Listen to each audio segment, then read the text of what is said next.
వాకిళ్ళు. 30వ తేదీన శ్రీక్షేత్రంలో ఉత్తర ద్వార దర్శనం. ప్రముఖ భారతీయ తత్వదర్శన కేంద్రం శ్రీక్షేత్రంలో కొలువై ఉన్న అష్టలక్ష్మి సమేత ఐశ్వర్య వెంకటేశ్వర స్వామి దేవాలయంలో ఈ నెల 30వ తేదీ మంగళవారం నాడు ముక్కోటి ఏకాదశి పర్వదినాన్ని పురస్కరించుకుని ఉదయం 5 గంటల నుండి భక్తులకు ఉత్తర ద్వార దర్శనం కల్పిస్తున్నామని దేవాదాయ ధర్మకర్తలు దుర్గా బాలాజీ ఉమాదేవి దంపతులు పేర్కొన్నారు. ఈ రోజు ఉదయం ఏర్పాటు చేసిన మీడియా సమావేశంలో మాట్లాడుతూ సప్తద్వార దర్శనాన్ని చేసుకుని భక్తులు భగవంతుని అనుగ్రహం పొందాలని కోరారు. ఈ నెల 28వ తేదీన అష్టలక్ష్మి దేవాలయంలో భగవద్గీత హోమం నిర్వహిస్తున్నామని హిందూ ధర్మ రక్షా సమితి రాష్ట్ర కార్యదర్శి నందివాడ వేణుగోపాల్ పేర్కొన్నారు. అనంతరం మదన్ గుప్తాచే ఆధ్యాత్మిక ప్రవచనం ఏర్పాటు చేసినట్లు పేర్కొన్నారు. హిందూ ధర్మ రక్షా సమితి రాష్ట్ర కార్యదర్శి నందివాడ వేణుగోపాల్ ఆధ్వర్యంలో ఈ రోజు అష్టలక్ష్మి సమేత వెంకటేశ్వర స్వామి ఆలయంలో సుమారు 200 మంది జంటలచే భగవద్గీత పారాయణ హోమం జరిపించడం జరిగింది. ఈ కార్యక్రమంలో ప్రముఖ హేతువాది గుప్తా గారు మాట్లాడుతూ హిందువుల ప్రాముఖ్యత గురించి తెలియజేశారు. పట్నంలో గల చార్టెడ్ అకౌంటెంట్ బాలాజీ మాట్లాడుతూ భగవద్గీత యొక్క గొప్పతనాన్ని తెలియజేశారు. ఈ కార్యక్రమంలో పలువురు హిందూ ధర్మ రక్షణ సమితి సభ్యులు పాల్గొన్నారు. జై శ్రీరామ్. నా పేరు నందివాడ వేణుగోపాలరావు, హిందూ ధర్మ రక్షా సమితి స్టేట్ సెక్రటరీ. ఈ భగవద్గీత హోమం చేయడానికి మన భగవద్గీతని చాలామంది అసలు పుస్తకం లేనటువంటి ఇళ్ళు కూడా చాలామందిని నేను చూశాను. పుస్తకం ఒకవేళ పూజా మందిరంలో పెట్టి పూజ చేసినా సరే భగవద్గీత శ్లోకాలు చదవడం రాకుండా అసలు గుర్తుంచుకోకుండా ఉన్న పరిస్థితి ఎక్కువగా కనిపించింది. అది నాకు ఆ బాధల్లో నేను ఒకనే, నాకు పూర్తిగా ఏమీ పాండిత్యం ఏమీ లేదు. కానీ ప్రపంచం నలువైపులా చూస్తే భగవద్గీతకి చాలా ప్రాముఖ్యత ఇస్తున్నారు.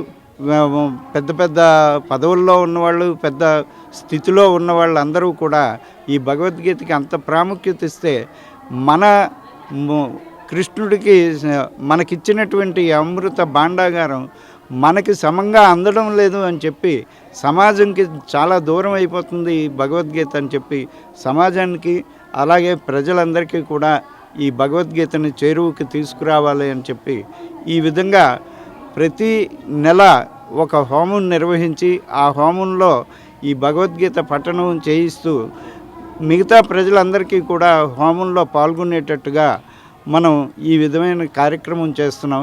ప్రతి నెల చేస్తాం. వచ్చే నెల జనవరి 25వ తారీఖుని ఈ కార్యక్రమం జరుగుతుంది. ఈ కార్యక్రమం వేదిక ఇంకా నిర్ణయం కాలేదు. వచ్చేవారు శ్రీనివాసరావు గారని యోగా ఇంటర్నేషనల్ యోగా ఇవన్నీ కూడా చేస్తున్నారు. వారిని పిలవడం జరిగింది. ఆ విధంగా ప్రతి నెల కూడా ఒక్కొక్క కార్యక్రమం ఒక విశిష్టమైన దేవాలయాల్లోని ఈ కార్యక్రమాన్ని మనం రూపకల్పన చేస్తున్నాం. ఈ విధంగా ప్రతిసారి ఈ కార్యక్రమానికి అందరూ కూడా పత్రికా ప్రతినిధులు అందరూ కూడా వచ్చి దీనికి ప్రజల్లోని ఒక అవగాహన కల్పించేటట్టు ఏర్పాటు చేయవలసిందిగా మిమ్మల్ని అందరినీ కోరుకుంటున్నాను. జై శ్రీరామ్. జై శ్రీరామ్. నమస్తే సదావత్సలే మాతృభూమే. నమస్కారం మిత్రులారా. ఈరోజు నిజంగా నేను చాలా అదృష్టవంతుడిగా భావిస్తున్నాను. చరిత్ర ప్రసిద్ధమైనటువంటి నగరం, అనేక మంది మహాపురుషుల్ని అందించినటువంటి నగరం విజయనగరం. పేరే విజయనగరం. విజయనగరంలో మీతోటి నా భావాల్ని పంచుకునేటటువంటి అదృష్టం నాకు దక్కింది. ఈనాడు భారతదేశం ఎటువంటి పరిస్థితుల్లో ఉందో నేను ప్రత్యేకంగా మీకు చెప్పనక్కర్లేదు. ఒకనాటి కాలంలో భారతదేశాన్ని సోనేకి చిడియా అని పిలిచేవాళ్ళు. సోనేకి చిడియా అంటే బంగారు పిచ్చుక.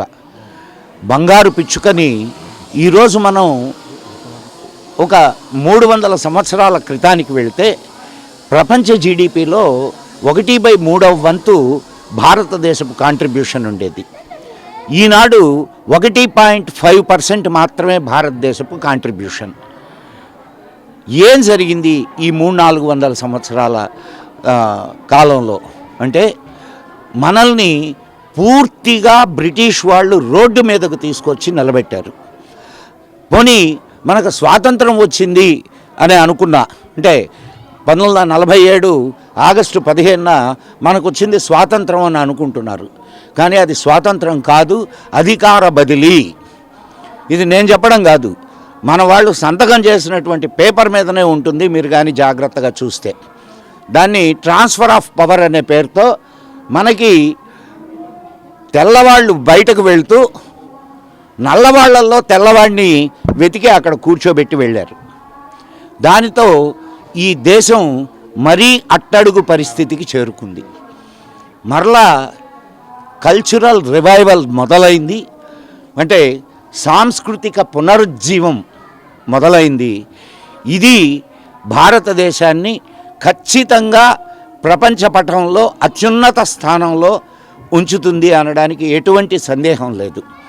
మీరు 2010 ఒక బ్రిటిష్ పత్రిక టైమ్స్, దాంట్లో వాళ్ళు ఫ్రంట్ పేజీలో ఒక వార్తను ప్రచురించారు, మోడీ గారి బొమ్మ వేసి.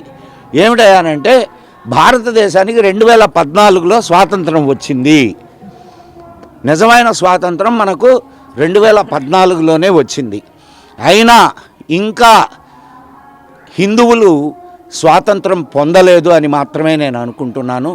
ఇంకా ఈ దేశంలో హిందువులు రెండవ జాతి పౌరులుగా కాకుండా ప్రథమ జాతి పౌరులుగా ఉండడానికి కావలసినటువంటి, మీరు దీనికి కూడా ఎందుకు హిందువులు ఉండాలి అని అంటే, హిందువులు ప్రథమ జాతి పౌరులుగా ఉంటే తక్కిన అన్ని జాతుల వాళ్ళు సుఖ సంతోషాలతో ఉంటారు. మీరు మన దేశం నుంచి 1947లోనే మన దేశానికి స్వాతంత్రం వచ్చింది అనుకుంటున్న సమయంలోనే మన దేశం ముక్కలైంది. ముక్కలైనటువంటి 2 ముక్కలు ఎవరి పాలనలో ఉన్నాయో మీకు తెలుసు. అవి ఈనాడు ఎటువంటి పరిస్థితుల్లో ఉన్నాయో అది కూడా మీ అందరూ గమనిస్తూ ఉన్నారు. కాబట్టి హిందువులు మెజారిటీగా ఉన్నంత కాలం మాత్రమే ఈ దేశం సెక్యులర్గా ఉంటుంది.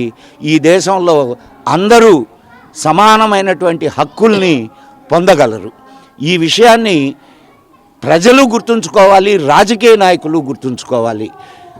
ఏదో గుత్తగా పడే ఓట్ల కోసం తమ జాతిని తాము నాశనం చేసుకునేటటువంటి పరిస్థితి రాకుండా రాజకీయ నాయకులు కూడా కళ్ళు తెరవాలని నేను కోరుకుంటున్నా. జై హింద్, జై మా భారతి. ఇప్పుడే పెద్ద ఆయన చెప్పినట్లుగా మన భారతదేశ వైభవంగా ఉండాలి అనుకుంటే మనకున్నటువంటి అపూర్వమైన వారసత్వం, మనకున్నటువంటి అద్భుతమైన జ్ఞానాన్ని మనం మళ్ళీ తెచ్చుకోవాలి, మళ్ళీ వాటిని స్మరించుకోవాలి. అటువంటి అద్భుత జ్ఞాన నిధి మనకి అందించింది మన వారసత్వం, వేదాలు, ఉపనిషత్తులు. వీటన్నిటి సారంగా శ్రీమద్ భగవద్గీతని మనకి కృష్ణుడు జగద్గురువై ఇచ్చాడు. అటువంటి గీతని కానీ మనం పట్టుకోగలిగితే ఈ జాతి ఎప్పటికీ కూడా ఉన్నతంగానే ఉంటుంది. అటువంటి గీతని, అంటే గీతలో సమస్త జ్ఞానసారము ఉన్నది. ఆ గీతని మనం స్మరించుకుంటే ఈ సెక్యులర్ అని, లేకపోతే ఈ నాలెడ్జ్ అని, ఈ విజ్డమ్ అని, ఇవన్నీ కూడా గీతలో చాలా పరిపూర్ణంగా ఉన్నాయి. అటువంటి గీతని మనం తలుచుకోవాలి, మన మనసులో పదిలిపరుచుకోవాలి. దానికి ప్రజాబాహుల్యంలోకి తీసుకోవాలి అంటే నిత్యము మనం గీత పఠనం చేయడం, గీతని అర్థం చేసుకోవడం. అందులో భాగంగా ఇప్పుడు గీతా హోమాలు తలపెట్టడం జరిగింది హిందూ ధర్మరక్షా సమితి. అందులో భాగంగా ఇప్పుడు ధనుర్మాసం కాబట్టి ఇది వైష్ణవాలయము, లక్ష్మీమాత నిలవైన ఆలయంలో గీతను మనం పఠించుకుంటే, పారాయణం చేస్తే అద్భుతమైన ఫలితాలు వస్తాయి. పారాయణం చేయడమే కాకుండా హోమ సహితంగా చేయడం జరుగుతోంది. అద్భుతమైన హోమం జరుగుతోంది. ఈ హోమంలో గీత గొప్పదనాన్ని, గీత మన జీవితాన్ని ఎలాగ ఉద్ధరిస్తుందో చక్కటి ప్రవచనాన్ని మనం తీసుకురావడానికి వాళ్ళ మదన్ గుప్తా గారు మనతో ఉండడం మనందరికీ చాలా సంతోషదాయకమైన విషయం. ఈ గీతా హోమాలు ఇలాగే జరుగుతూ ప్రజలందరూ కూడా మళ్ళీ మన భారతీయ వారసత్వాన్ని పునాదులతో సహా మనం మళ్ళీ దక్కించుకుంటామని చెప్పి ఆశిస్తూ సెలవు తీసుకున్నాం. జై శ్రీమన్నారాయణ.